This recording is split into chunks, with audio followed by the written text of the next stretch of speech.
In today's video, we're going to be painting up a Bulette from the Dungeons & Dragons wizkids range.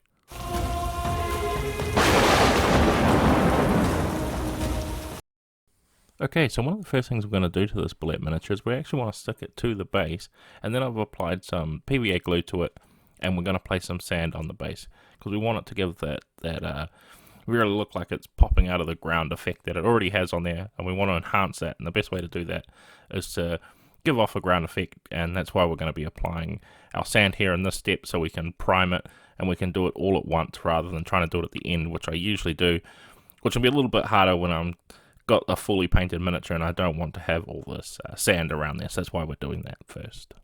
Okay, so once we have all that glue and sand dried up and primed up, we can now move on to doing some actual painting. So today we're going to start off with some apothecary white. And what we're going to be doing with this, since it's a contrast paint, we're just going to pop off the Bulette here, since it can be nice and easily detached.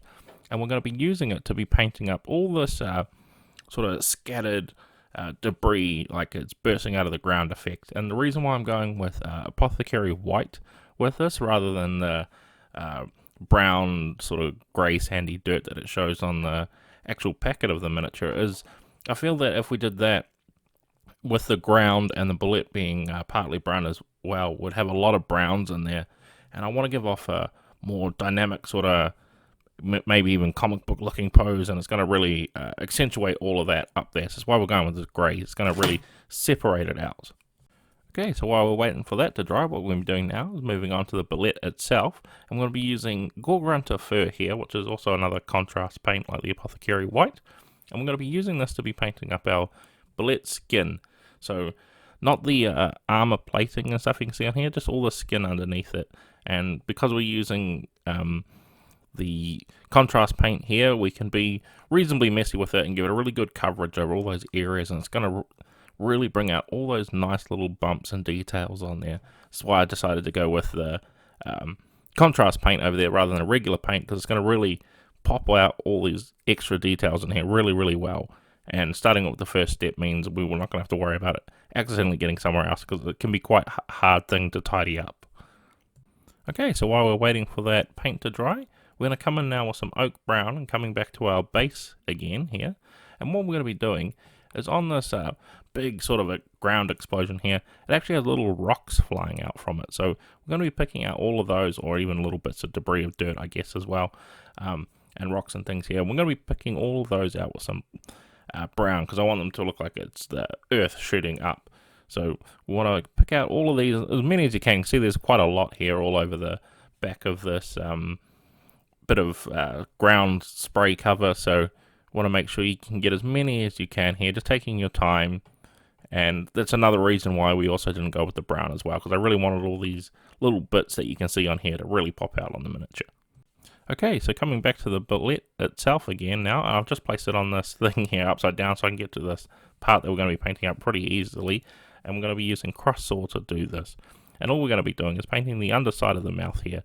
So I've got a really good angle at it just by blue tacking it down upside down, so I can get a really nice coverage and not having to worry about getting in some spots where I really don't want it to. So giving it a nice good coat over here, as well as just on these little side bits here, we can see the mouth is really open and you can just see inside there. So don't forget to do those as well, and just a little edge line around where the tongue is as well. Don't forget to do that, so we've got the whole area all painted up like that.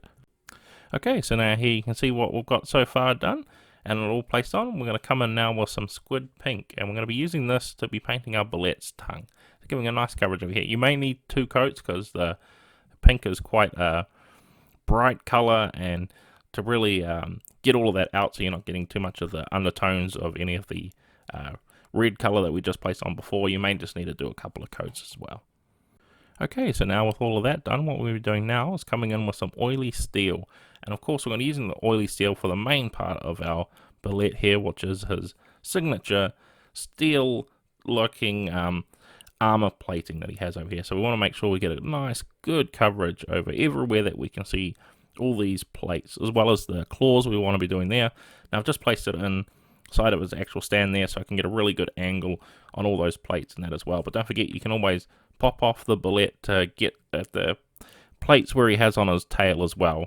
You may not need this, but I want to do it as well just to make sure, because you can still see through, maybe a little bit hard to see on camera, but you can still see through his effect there that he has on the ground. So don't be afraid to paint up all the armor on his tail as well, and just giving it a nice even coat everywhere you can see.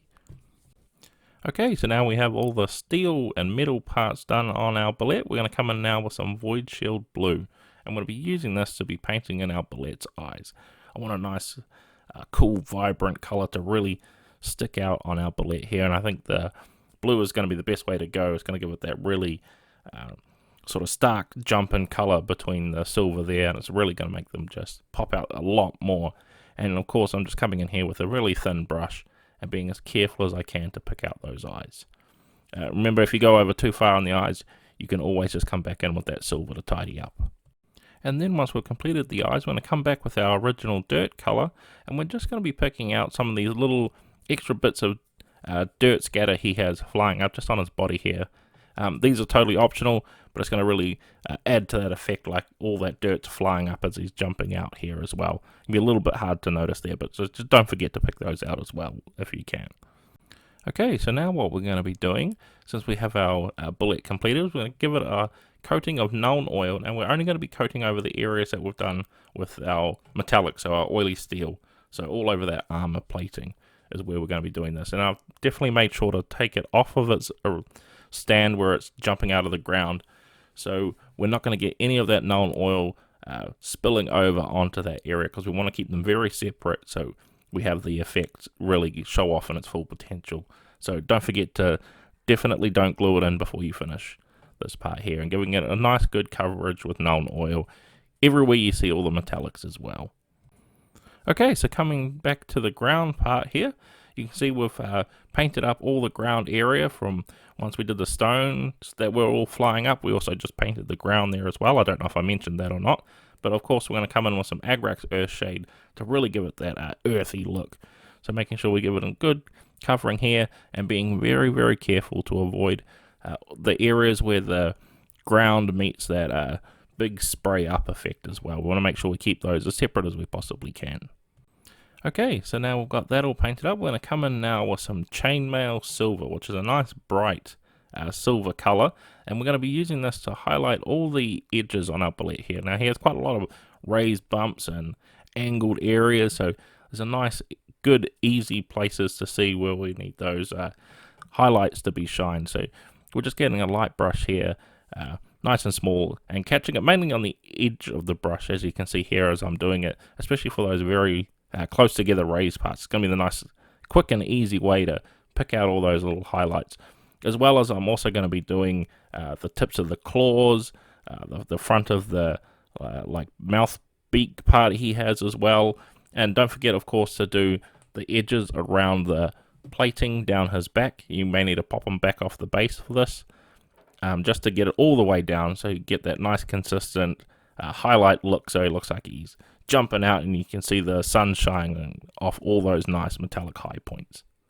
And then once you've done that, your miniature is basically completed, but I want to take it to that next level by adding in some tufts here, as you can see, some static grass, some flowers, some bushes. I'm not quite sure exactly what I'm going to go for here, but I want it to give it that real effect like he's popping out of the ground. So this is all the fun step for me, just giving it that final awesome look.